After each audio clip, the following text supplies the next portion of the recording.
The maintenance tunnel echoed with the sound of Hyan-Wu's wrench hitting metal. He lay on his back under a massive gravity stabilizer, sweat dripping from his forehead as he worked to fix another broken system. The New Horizons space station never stopped breaking down, and he never stopped fixing it. Another day, another busted machine, he muttered to himself, tightening a loose bolt that had probably been loose for months. Nobody cared about maintenance until something important stopped working. Hyan-Wu had been working on the station for 3 years now. 3 years of crawling through tight spaces, fixing pipes and replacing worn-out parts while aliens from dozens of different worlds walked past him like he was invisible. To them, he was just another human worker. Nothing special, nothing worth noticing. The New Horizons station was huge. It's bigger than most cities back on Earth. It floated in space between 3 different star systems, serving as a neutral meeting, a place where alien races could trade goods and make deals. Humans ran most of the basic services like cleaning, maintenance, and food preparation. The important stuff like diplomacy, security, and business was left to the more advanced species, Hyan-Wu. Finished tightening the last bolt and slid out from under the stabilizer. His blue maintenance uniform was dirty and torn in several places. He stood up and stretched his back, looking around the empty corridor. The lower decks were always quiet. Most aliens preferred to stay in the upper levels, where everything was clean and shiny. He picked up his toolbox and started walking toward his next job. The work order said there was a problem with the air recycling system in Section C7. Probably another clogged filter that nobody had bothered to replace on schedule as he walked through the maintenance tunnels. Hyan-Wu thought about his life. He had studied engineering in college, dreaming of building spaceships or designing new technologies. Instead, he ended up fixing broken toilets and replacing light bulbs on a space station where nobody knew his name. But he took pride in his work anyway. Every system he fixed, every problem he solved, kept the station running smoothly. Even if nobody thanked him for it, he knew his job mattered. Without maintenance workers like him, the whole place would fall apart in a week. He reached Section C7 and found the air recycling unit. It was making a strange grinding noise that definitely should not be there. Hyan-Wu opened his toolbox and got to work, removing the access panel to see what was wrong inside. That was when he heard the sound of running footsteps. Someone was coming down the corridor fast. Hyan-Wu looked up from his work and saw a figure running toward him. As the person got closer, he could see it was a young alien girl, maybe 12 or 13 years old. She had blue-tinted skin and was wearing expensive-looking clothes that were now torn and dirty. The girl stopped when she saw him, breathing hard from running. Her large eyes were filled with fear and confusion. She looked around nervously, as if checking to make sure she was not being followed. "Are you okay?" Hyan-Wu asked, setting down his tools and standing up. He had seen many different alien species during his time on the station, but he could tell this girl was from one of the more important races. Her clothes and jewelry marked her as someone wealthy and powerful. The girl looked at him with surprise. Most aliens never bothered to speak to human workers, and even fewer showed any concern for their well-being. She seemed shocked that he was talking to her like a normal person. "I am lost," she said in accented but clear English. "I was with my mother's escort team, but we got separated. I do not know how to get back to the diplomatic quarters." Hyan-Wu nodded. The diplomatic quarters were on the opposite side of the station from where they were now. It would take at least an hour or two. Walk there through the main corridors, and that was if you knew the way. "What is your name?" he asked gently. "Arya," she replied, still looking nervous. "I am from the Villani homeworld. My mother is Ambassador Yuna." Hyan-Wu felt his stomach drop. The Villani were one of the most feared warrior races in the galaxy. They were known for their strength, speed, and aggressive nature. If this girl was the daughter of a Villani ambassador, she was basically alien royalty. "Well, Arya, I am Hyan-Wu," he said, trying to keep his voice calm. "I work maintenance here, so I know all the shortcuts. I can help you get back to your mother." Arya studied his face carefully. "Why would you help me? I'm not human." The question caught him off guard. "Because you were lost and scared," he said simply. "That is reason enough." For the first time since he had seen her, Arya smiled. It was a small smile, but it reached her eyes. "Thank you, Hyan-Woo." He packed up his tools quickly and gestured for her to follow him. "Come on, we will take the maintenance tunnels. It is faster than going through the main corridors, and there are fewer people to get in the way." As they walked through the narrow tunnels, Arya asked him questions about his work. She seemed genuinely curious about human technology and how the station's systems worked. Most aliens considered human engineering to be primitive and uninteresting, but Arya listened carefully to everything he explained. "Humans are very good at fixing things," she observed as they passed a section where Hyan-Woo had recently repaired a water pipe. "Our people prefer to replace broken equipment rather than repair it. Fixing things is more efficient," Hyan-Woo replied. "And it teaches you how systems really work. When you understand how something breaks, you can build it better next time." We're about halfway to the diplomatic quarters when the lights in the tunnel suddenly went out. Emergency lighting flickered on a few seconds later, casting everything in a dim red glow. "What is happening?" Arya asked, moving closer to Hyan-Wood. He pulled out a small diagnostic device and checked the power readings. "Looks like there is a problem with the main power grid. The emergency systems are working, but something is wrong with the primary power supply." As if to confirm his words, an alarm began sounding throughout the station. The computerized voice of the station's AI echoed through the corridors. "Security alert. Automated defense systems are malfunctioning. All personnel should proceed to safe zones immediately." Hyan-Woo felt a chill run down his spine. The station's security drones were programmed to protect important areas and stop any threats. If they were malfunctioning, they might see anyone. "As a potential enemy, we need to move," he said urgently. "The security drones will be activated soon, and they might not be able to tell the difference between friends and threats." They started moving faster through the tunnels. But Hyan-Woo could already hear the sound of mechanical humming getting closer. The security drones were small, fast, and armed with energy weapons designed to stun or kill intruders. "This way," he said, leading Arya down a side passage. "I know another route that should be safer." But as they turned the corner, they came face to face with 3 security drones hovering in the air. Ow. Their red sensors locked onto Arya and Hyan-Woo, and their weapons began to charge up. "Unauthorized personnel detected," the lead drone announced in a cold mechanical voice. "Prepare for detention." Hyan-Woo stepped in front of Arya, shielding her with his body. His mind raced as he tried to think of a way out of this situation. He was just a maintenance worker, not a soldier or security officer, but he was not going to let anything happen to the scared girl behind him. "Stay close to me," he whispered to Arya. Hyan-Woo's mind worked fast as the 3 security drones hovered in front of them, their weapons charging with a dangerous blue glow. He had spent 3 years crawling through every corner of this station, fixing every broken system and learning every shortcut. Now, all that knowledge had to save their lives. "When I say run, follow me exactly," he whispered to Arya, without taking his eyes off the drones. "Do not stop for anything." The lead drone's voice echoed through the tunnel. "You have 10 seconds to surrender before we use force." Hyan-Woo reached into his toolbox and pulled out a small device that looked like a metal cylinder. It was an electromagnetic pulse generator, something he used to reset malfunctioning circuits. He had never tried to use it as a weapon before. 5 seconds, the drone announced. "Run!" Hyan-Woo shouted, activating the EMP device and throwing it at the drones. The device exploded in a bright flash of electrical energy, and all 3 drones sparked and fell to the floor with loud crashes. Arya followed him as they ran through the maintenance tunnels.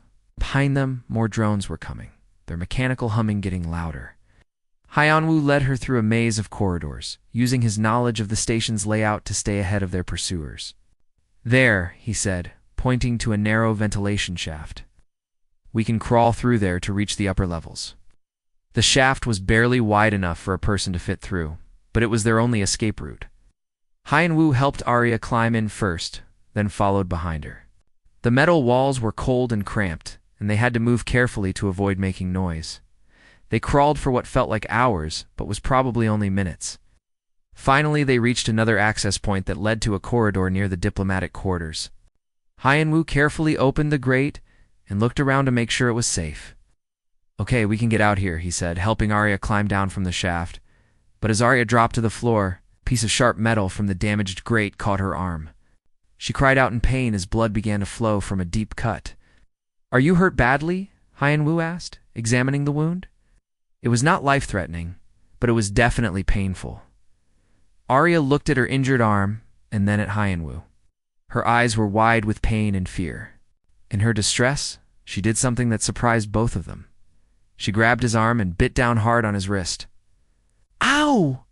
Hyan Wu exclaimed, more from surprise than pain. What are you doing? Arya released his arm immediately, looking embarrassed. I am sorry. It is a Vellani instinct when we are hurt or scared. We bite to feel safe. It is like how human children hold their parents when they are afraid. Hyan Wu looked at the bite mark on his wrist. It was not deep, but he could see small puncture marks where her teeth had broken his skin. It is okay. I understand you were scared. He tore a piece of cloth from his uniform and wrapped it around her injured arm to stop the bleeding. We need to get you to your mother quickly. She will be worried about you. They continued through the corridors toward the diplomatic quarters. Hyan Wu felt strange, like something was changing inside his body. His heart was beating faster, and he felt more alert than usual. He thought it was just adrenaline from their escape. As they walked, Arya kept looking at him with an odd expression. Hyan Wu, do you feel different? She asked. A little, he admitted. I think I am just excited from running away from those drones. Why do you ask? Before she could answer, they heard voices coming from up ahead. A group of Vellani soldiers was searching the corridors, calling Arya's name. When they saw her, they ran toward them with relief on their faces. Princess Arya, one of the soldiers shouted. We have been looking everywhere for you. Your mother is very worried. The soldiers surrounded them, but they barely looked at Hyan Wu. To them, he was just another human worker who had happened to be in the area. They escorted Arya and Hyan Wu to the diplomatic quarters where Ambassador Yuna was waiting. Yuna was a tall, imposing woman with the same blue-tinted skin as her daughter. She wore elaborate robes that marked her high rank, and her presence filled the room with authority. When she saw Arya, she rushed forward and embraced her daughter tightly. Where have you been? Yuna asked, her voice filled with both relief and anger. The entire station has been searching for you. I got lost during the security alert, Arya explained. This human helped me find my way back. His name is Hyan Wu, and he saved me from the malfunctioning security drones. Yuna looked at Hyan Wu for the first time, her expression neutral. Thank you for helping my daughter, she said politely, but without much warmth. You will be rewarded for your service. Hyan Wu was about to say that no reward was necessary when Arya spoke up. Mother, I need to tell you something important. I bit him. The room went completely silent. All the Vellani soldiers stopped what they were doing and stared at Arya in shock. Yuna's face changed from polite gratitude to something much more serious. You bit him? Yuna asked slowly. Show me. Arya looked embarrassed, but nodded toward Hyan Wu's wrist. He unwrapped the cloth he had used to bandage Arya's arm and showed the bite mark to Yuna. When Yuna saw the mark, her expression changed completely. Her eyes widened, and she stepped closer to examine Hyan Wu's wrist more carefully. She studied the small puncture marks, then looked at Hyan Wu's face with new interest. How do you feel? She asked him urgently. Are you experiencing any changes? Increased strength? Better reflexes? Enhanced senses? Hyan Wu thought about it. Now that she mentioned it, he did feel different. His vision seemed sharper, and he could hear conversations happening in other rooms.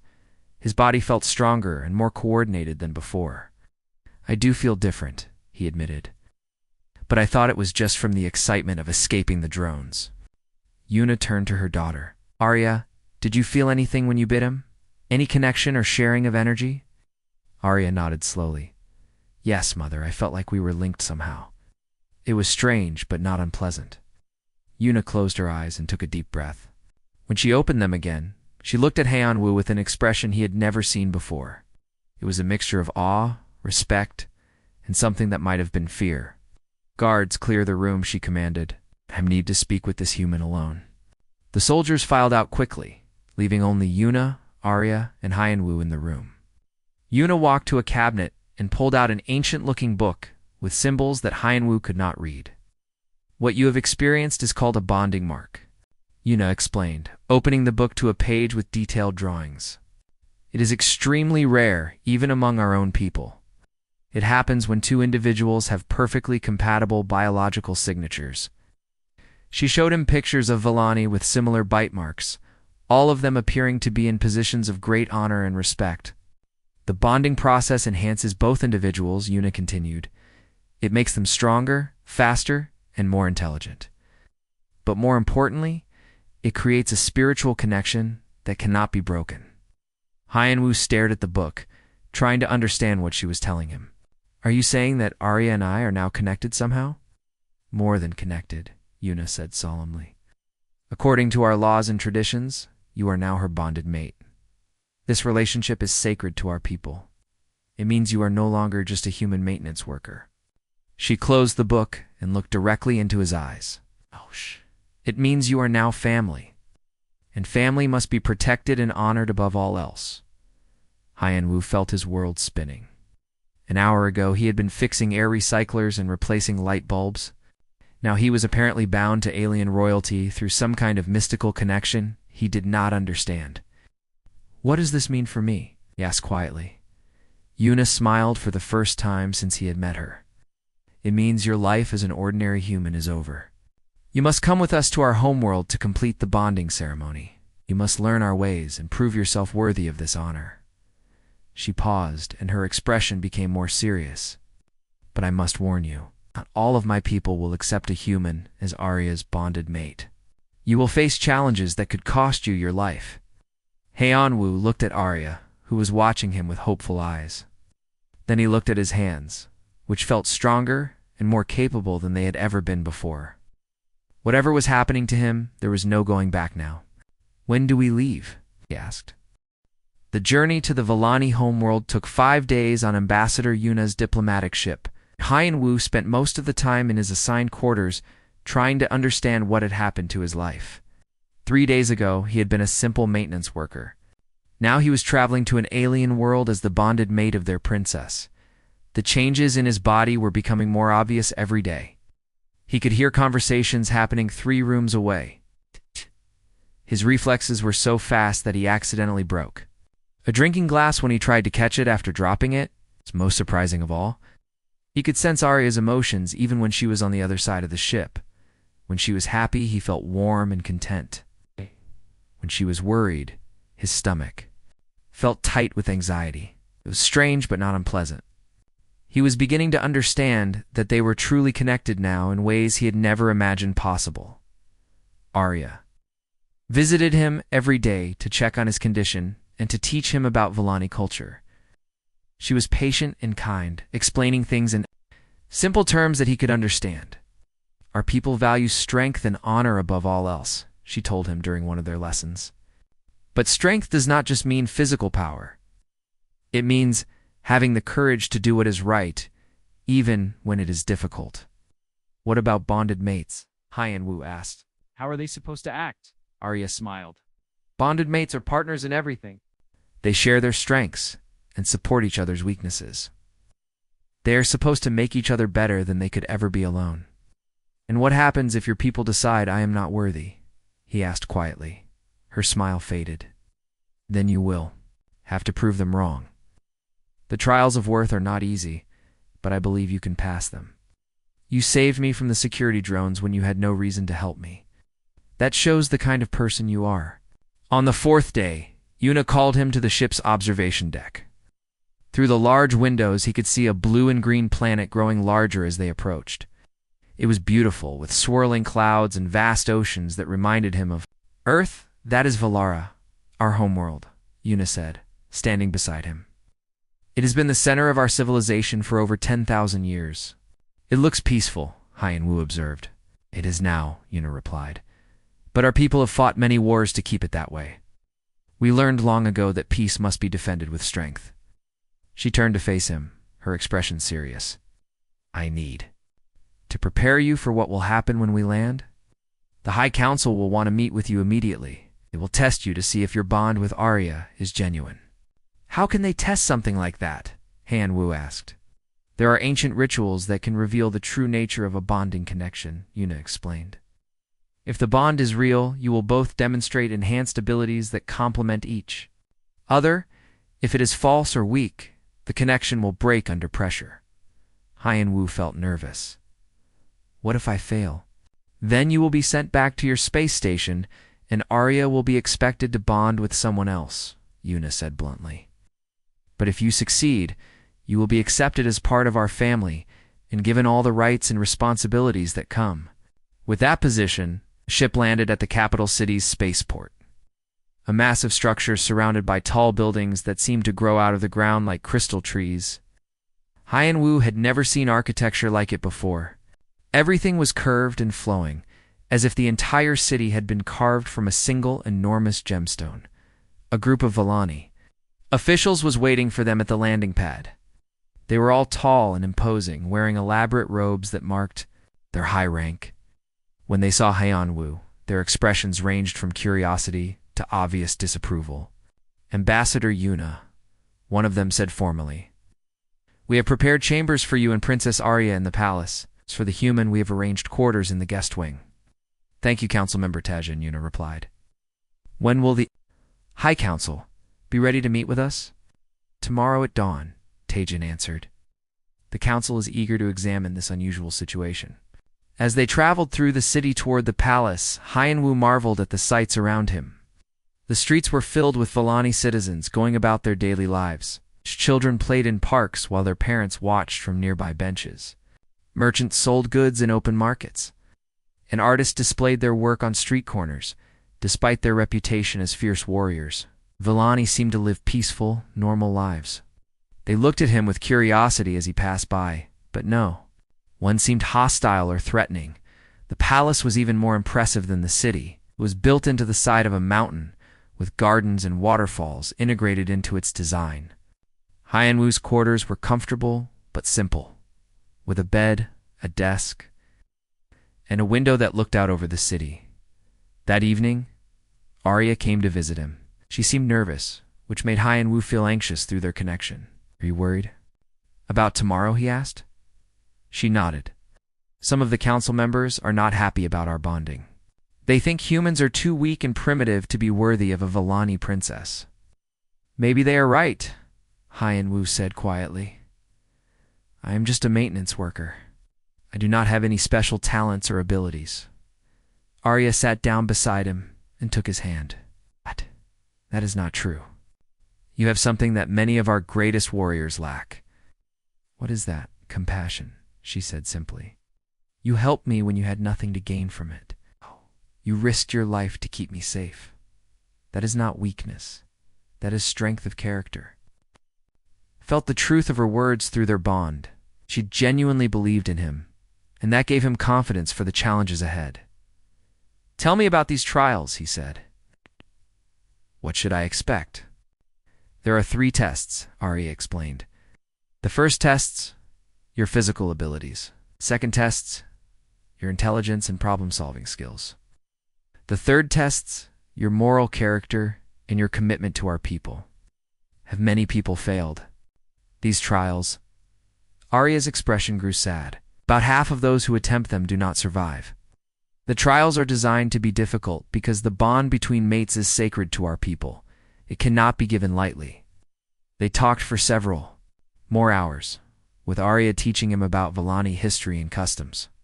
She told him about the great warriors and leaders who had shaped their civilization, about the values that guided their society.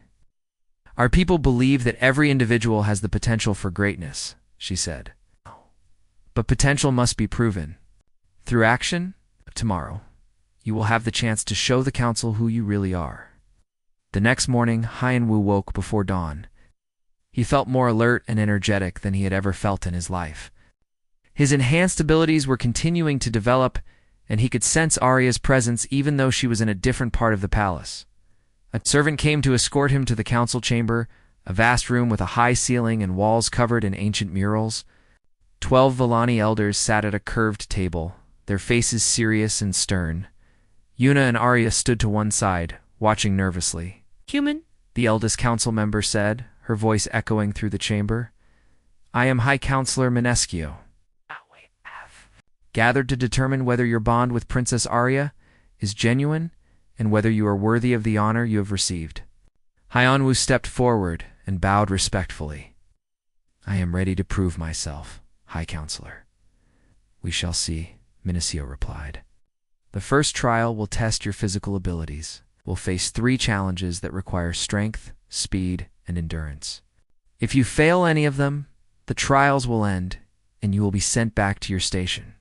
She gestured to a doorway at the far end of the chamber. The testing ground is prepared. Are you ready to begin? Hyanwu looked at Arya, who nodded encouragingly. He could feel her confidence and support flowing through their bond, giving him strength. I am ready, he said. Then let the trials of worth begin, Minescio announced.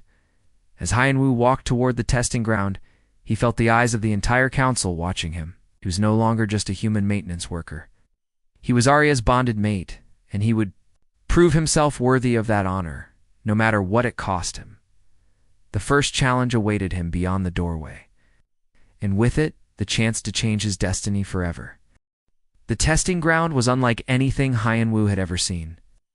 It was a massive underground arena carved from solid rock, with obstacles and challenges that looked both ancient and dangerous. Glowing crystals embedded in the walls provided eerie, blue light that cast long shadows across the arena floor.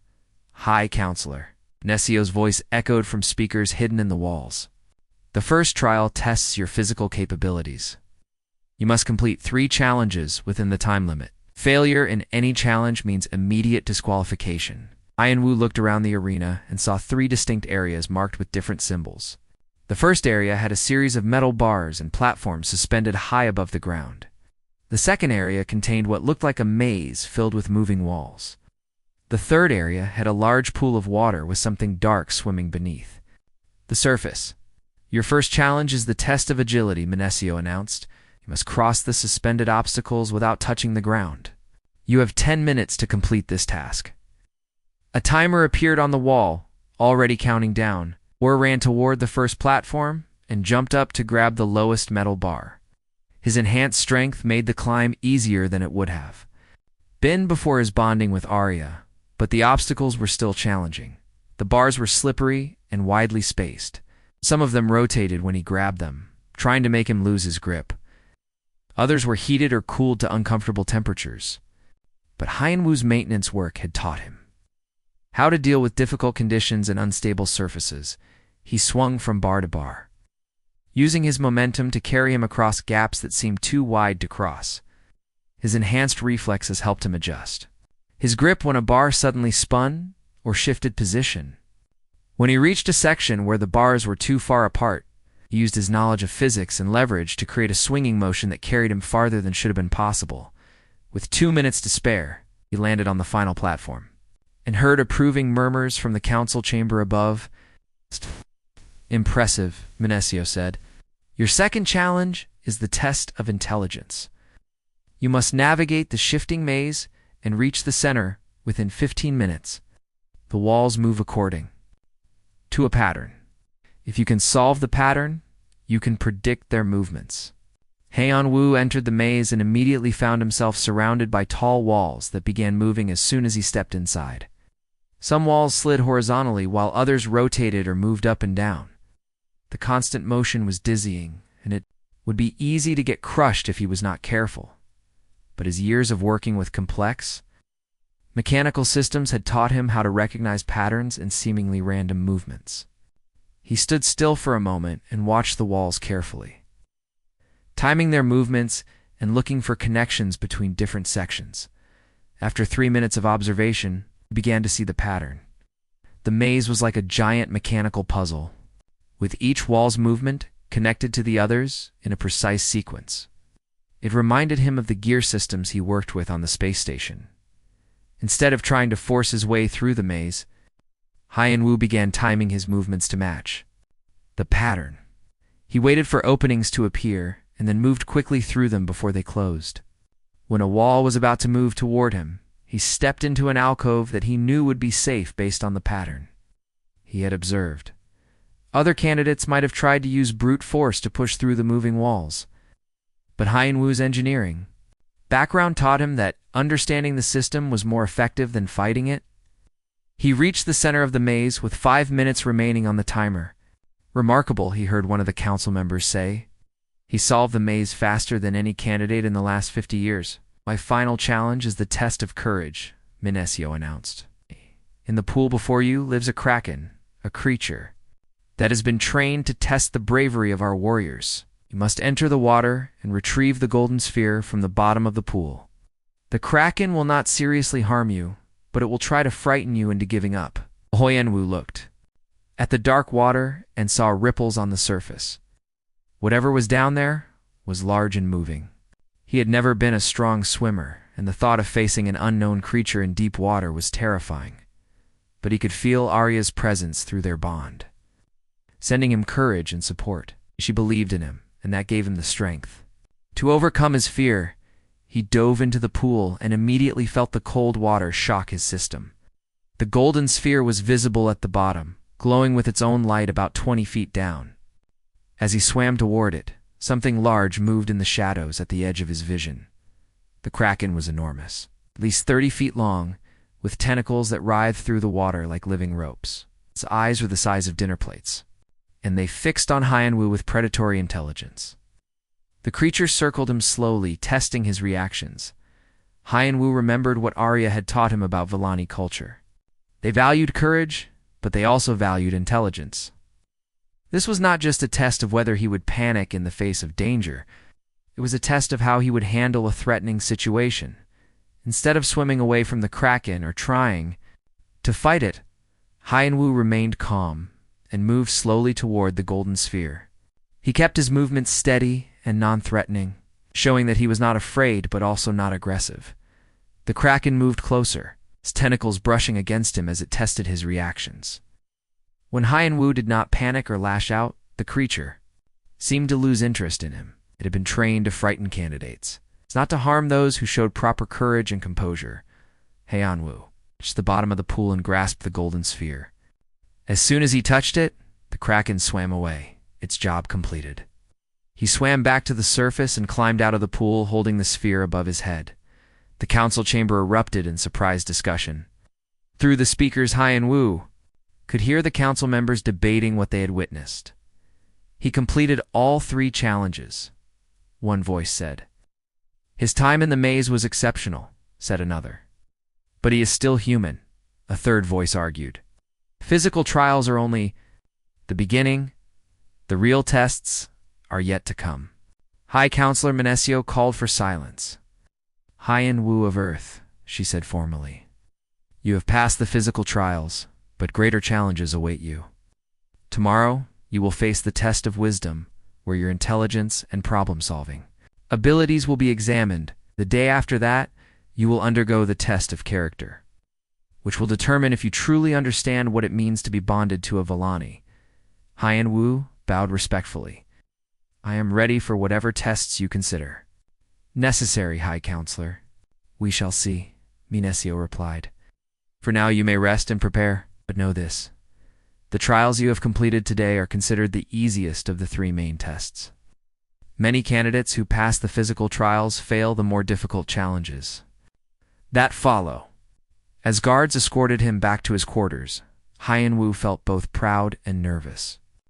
He had proven that his enhanced abilities were real and that he could handle physical challenges that would have been impossible for a normal human.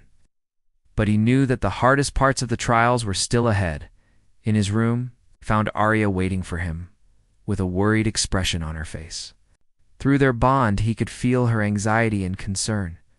How did it go? She asked anxiously. I passed, Hoyenwu said, sitting down beside her. But your High Counselor made it clear that the real tests are still coming. Arya nodded. The test of wisdom is very difficult. It will present you with problems that have no obvious solutions. You will need to think in ways that most people cannot. What kind of problems? Hoyenwu asked. Engineering challenges, strategic puzzles, ethical dilemmas, Arya explained. They want to see if you can think like a leader, not just a worker.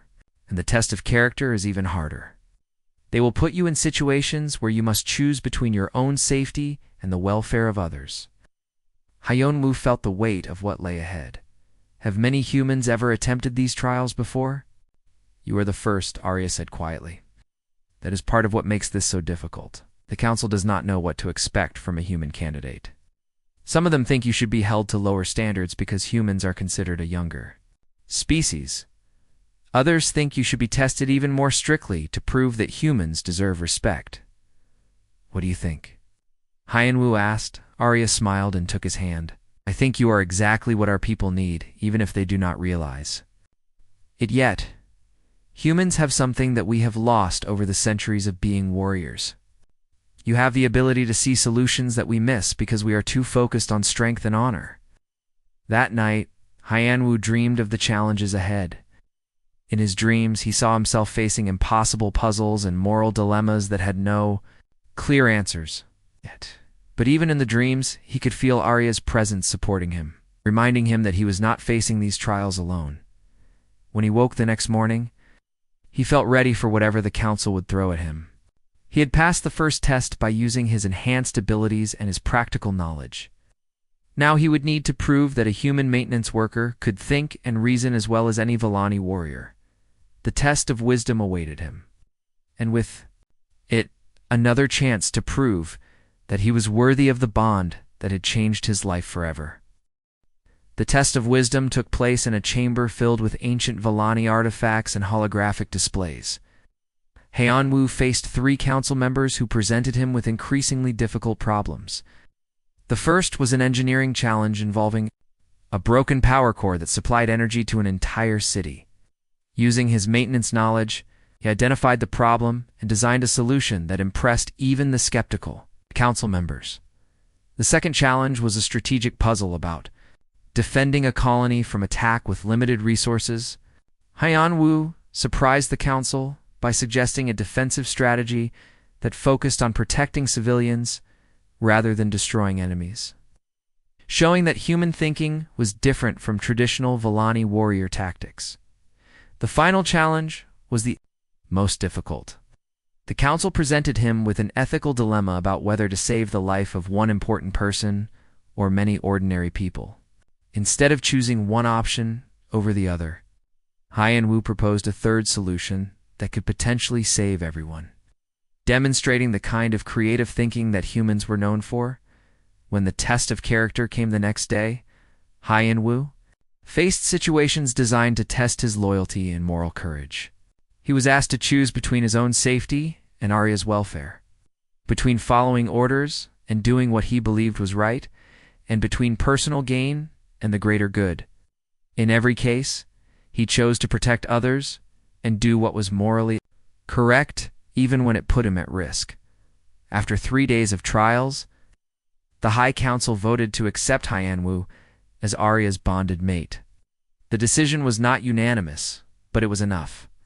High Counselor Menesio announced that he had proven himself worthy of the honor and would be given full rights as a member of the Vallani, its royal family. The news of a human successfully completing the trials of worth spread quickly throughout the galaxy. Within days, news reports were broadcasting the story to dozens of different worlds. For the first time in galactic history, a human had been accepted as an equal by one of the most respected warrior races. The reaction was immediate and dramatic. On Earth, Hyanwu's success was celebrated as proof that humanity deserved a place among the advanced galactic civilizations. On other worlds, alien species began to reconsider their opinions about human potential. But not everyone was pleased. With this development, the Krex Empire, a militaristic confederation of planets that had been expanding aggressively across the galaxy, saw the Human-Vallani alliance as a threat to their plans. They had been preparing to attack Vallani territory, counting on the fact that the Vallani fought alone and had no strong allies. Emperor Dexon, the ruthless leader of the Krex Empire, called an emergency meeting of his war council. This human bonding cannot be allowed to stand, he declared. If other species begin to ally with the Vallani, our expansion will be stopped before it begins. What do you propose, Emperor? Asked General Rockton, his chief military advisor. We attack now, before this alliance can grow stronger, Dexon replied. We target the Vallani homeworld directly. If we can destroy their capital and kill this human and the princess, we will send a message to the entire galaxy that such alliances are meaningless. The Krex fleet was massive, consisting of over 1,000 warships equipped with advanced weapons and shields. They had been planning this attack for months, and now they accelerated their timeline to take advantage of what they saw as a moment of Vellani weakness. On Valara, Hyanwu was still adjusting to his new life as a member of the royal family. He had been given quarters in the palace and was learning about Vellani customs and traditions. His bond with Arya was growing stronger every day. He was discovering new abilities that resulted from their connection. He could now share Arya's scientific knowledge, while she gained access to his practical engineering skills. Together, they could solve problems that neither could handle alone. They spent hours working in Arya's laboratory, combining human ingenuity with Vellani bioengineering to create new technologies. "Look at this," Arya said excitedly, showing him a device they had been working on. "By combining your understanding of mechanical systems with our biological enhancement techniques, we have created a tool that can repair damaged tissue at the cellular level." Hyanwu examined the device, which looked like a cross between a medical scanner and a welding torch. "How does it work?" "Uses targeted energy pulses to stimulate natural healing processes," Arya explained. "Your maintenance background helped me understand how to make the energy delivery system more efficient and reliable." Their work was interrupted by an urgent alarm that echoed throughout the palace. Emergency lights began flashing. Automated announcements called all military personnel to battle stations. Ambassador Yuna burst into the laboratory, her face grim with worry. "We are under attack," she said. "A massive Krex fleet has entered our system and is heading directly for our planet." Hyanwu felt his blood turn cold. "How many ships?" "Over 1,000, Yuna replied. "Our fleet can handle perhaps half that number. We are calling for reinforcements from our allies, but they cannot arrive in time to help with the initial assault." "Why are they attacking now?" Arya asked. "Because of you," Yuna said, looking at Hyanwu. "Intelligence reports indicate that Emperor Dexon sees your bonding as a threat to his expansion plans. He wants to destroy this alliance before it can inspire other species to work together against him." Hyanwu felt a weight of responsibility settling on his shoulders. "This is my fault. People are going to die because of me." "No," Arya said firmly, grabbing his hand. "This is happening because the Krex want to conquer and destroy. You have given our people hope and new possibilities. That is something worth fighting for." Yuna nodded in agreement. "The Krex would have attacked us eventually anyway. Your presence here has simply forced them to show their true intentions sooner." "What can I do to help?" Hyanwu asked. "The Krex are jamming our long-range communications," Yuna explained. "We cannot call for help from our allies or coordinate with our outer defense stations. Our communication systems are being overwhelmed by their interference signals." Hyanwu thought about the problem. Communication jamming was something he had dealt with before on the space station when solar flares interfered with equipment. "I might be able to help with that. If I can access your communication control center, I could try to boost the signal strength and find frequencies that the jamming cannot block." "The control center is in the capital's defense command building," Yuna said. "But it is heavily fortified and will be one of the first targets the Krex attack when they reach the planet. Then we need to get there before the attack begins." Hyanwu said. "How long do we have?" "The Krex fleet will reach our outer defenses in 6 hours, Yuna replied. "The battle will probably last another 4 hours before they break through to attack the planet directly. That gives us maybe 10 hours total." Hyanwu looked at Arya. "Can you help me understand your communication technology quickly enough for me to work with it?" "Our bond will let me share my technical knowledge with you directly," Arya said. "But it will be dangerous. If the Krex target the command center, we could be trapped there during the attack. The entire planet will be in danger if we cannot call for help," Hyanwu replied. "We have to try." As they prepared to leave for the command center, Hyanwu realized that his life had changed again. A few days ago, he had been trying to prove himself worthy of being Arya's mate. Now, he was preparing to help defend an entire world from invasion. But he also realized something else. For the first time since arriving on Valara, he felt like he truly belonged. He was no longer just a human trying to fit into alien society. He was part of something bigger, fighting alongside people he cared, about to protect something worth preserving. The Krex attack was coming, and with it, the greatest test of his life. But he was not facing it alone. He had Arya, he had his new family, and he had abilities he was only beginning to understand. The battle for Valara was about to begin, and Hyanwu intended to make sure that humanity proved itself worthy of the alliance that had brought him so far from his maintenance tunnels on the space station.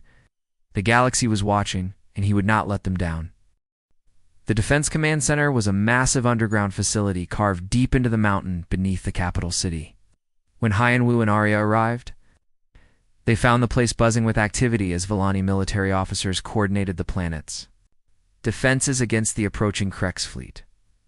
General Wansik, commander of Vallani forces, greeted them with a mixture of respect and desperation. "Princess Arya, we are honored by your presence, but this is a dangerous place to be right now." "We are here to help," Arya replied. "Hyanwu believes he can solve our communication problems." The general looked skeptical. "With respect, Princess, our best engineers have been trying to break through the Krex, jamming for hours. What can a human maintenance worker do that they cannot? Sometimes an outside perspective sees solutions that experts miss," Hyanwu said politely. "May I examine your communication systems?" General Wansik led them to the communication control room, where dozens of technicians were working frantically at holographic displays and control panels. The main screen showed static and interference patterns where clear signals should have been. Hyanwu studied the equipment carefully. The Vallani technology was far more advanced than anything he had worked with before, but through his bond with Arya, he could understand how it functioned. The basic principles were the same as the systems he knew from the space station. "The Krex are using broad-spectrum jamming," he observed. "They're flooding all the normal communication frequencies with interference signals." "Yes," one of the technicians said. "We have tried boosting our signal strength, but their jamming is too powerful." "What if we do not try to overpower their jamming?" Hugh asked. "What if we find a way to work around it instead?" He began examining the technical specifications of the communication arrays. "Your systems are designed to use specific frequency ranges for different types of communication. But there are gaps between those ranges, frequencies that are not normally used because they are considered inefficient. Those frequencies carry very little data," another technician explained. "They would be too slow for our needs." "Not if we modify them," Hyanwu said. Through his bond with Arya, he could feel her understanding his idea and adding her own scientific knowledge to it. "We could create a network of low-power, short-range transmissions," Arya said excitedly. "Each transmission would carry only a small piece of data, but together they could relay a complete message across long distances. Like a chain of communication nodes," Hyanwu added. "The Krex cannot jam every frequency at once if we spread the signal across enough different channels." Working together, Hyanwu and Arya began modifying the communication systems. His practical engineering knowledge combined with her advanced scientific understanding to create solutions that neither could have developed alone. The Vallani technicians watched in amazement as the human and the princess worked side by side, their enhanced bond allowing them to share ideas almost telepathically. Within 3 hours, they had successfully established communication with the outer defense stations. The first clear signal to come through was from Admiral Jinho, commander of the Vallani fleet that was engaging the Krex forces at the edge of the star system. "Command, this is Admiral Jinho." The voice crackled through the speakers. "We are heavily outnumbered but holding our position. The Krex have over 1,000 ships, but they are not as well coordinated as we expected. Their formation suggests they rushed this attack." "Admiral, this is General Wansik," the general replied. "Can you estimate how long you can delay their advance?" "Perhaps 6 hours if we fight a strategic withdrawal," Jinho answered. "But we will need reinforcements soon, or we will be overwhelmed." Now that communication was restored, General Wansik immediately began calling for help from Vallani allies and defense stations throughout the sector. But even with help coming, it would take time for reinforcements to arrive. "We need to send a message to the human settlements and trading stations," Hyanwu said suddenly. "If other humans hear about this attack, they might be willing to help." "Humans do not have military fleets," General Wansik pointed out. "What could they do against the Krex Empire?" Humans have something else, Hyan-Wu replied. We have people working on ships and stations throughout this entire sector. Maintenance workers, engineers, technicians, people who know how systems work and how to fix them when they break. I do not understand, the general said. Han-Wu smiled. What if I told you that there are probably human engineers working on half the ships in the Krex fleet right now? The Krex use slave labor for their maintenance work, and they have captured many human workers over the years. Arya's eyes widened as she understood what he was suggesting. Want to contact the humans working inside the Krex fleet? Exactly, Hyan-Wu said. If we can reach them and coordinate their efforts, they could sabotage the Krex ships from the inside. A few critical systems going offline at the right moment could turn the tide of the battle. Using their modified communication system, Hyan-Wu began broadcasting on frequencies that human workers throughout the galaxy would recognize. His message was simple. The Krex were attacking Valara to destroy the alliance between humans and Villani. Any help would be appreciated. The response was immediate and overwhelming. Human workers on dozens of ships and stations throughout the sector began reporting in.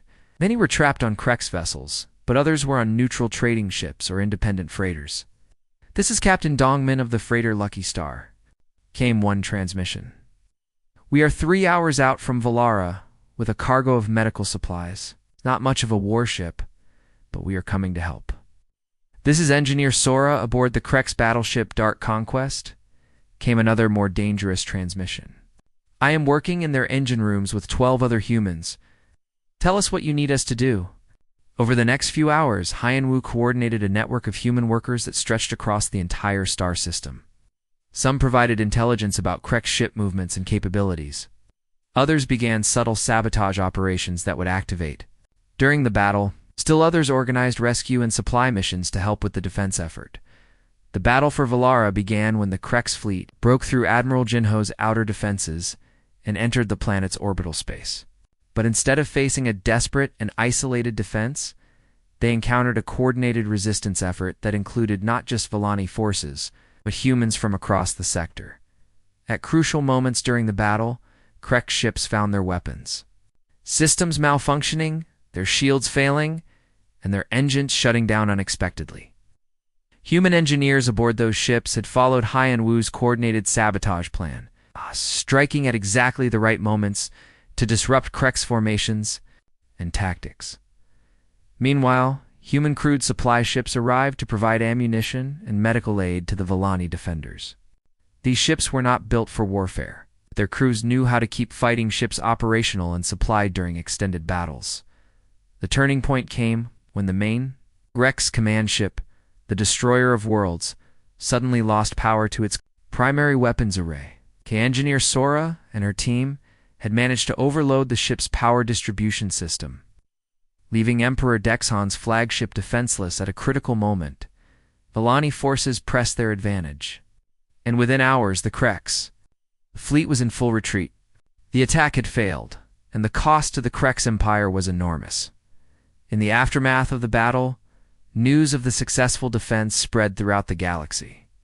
The story was not just about Villani military might, but about how humans from across the sector had worked together to help defend their new allies.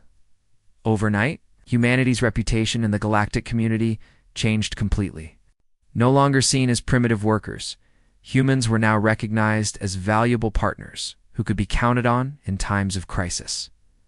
6 months later, Hyan-Wu stood before the Galactic Confederation Assembly as humanity's first official ambassador. He wore formal diplomatic robes, but he still carried the small toolbox that had been with him since his days as a maintenance worker. The strength of humanity, he told the assembled representatives of dozens of alien species, has never been in our technology or our military power. Our strength lies in our ability to work together, to solve problems, and to help others when they need us most. He gestured to Arya, who stood beside him as both his bonded mate and his diplomatic partner. The bond between myself and Princess Arya represents more than just a personal relationship. It represents the potential for all species to work together and make each other stronger. Today, I am proud to announce the establishment of the Bonded Worlds Initiative, Hyan-Wu continued. This program will promote cooperation and understanding between humans and other species, creating partnerships that benefit everyone involved. The assembly erupted in applause, with representatives from dozens of worlds expressing interest in establishing formal relationships with humanity. Later that evening, Yuanwu and Arya worked together in their laboratory aboard the new diplomatic station that served as headquarters for the Bonded Worlds Initiative. They were developing new technologies that combined human engineering principles with alien scientific advances. "Do you ever miss your old life?" Arya asked as they worked. On a device that could repair damaged spaceships using bioengineered,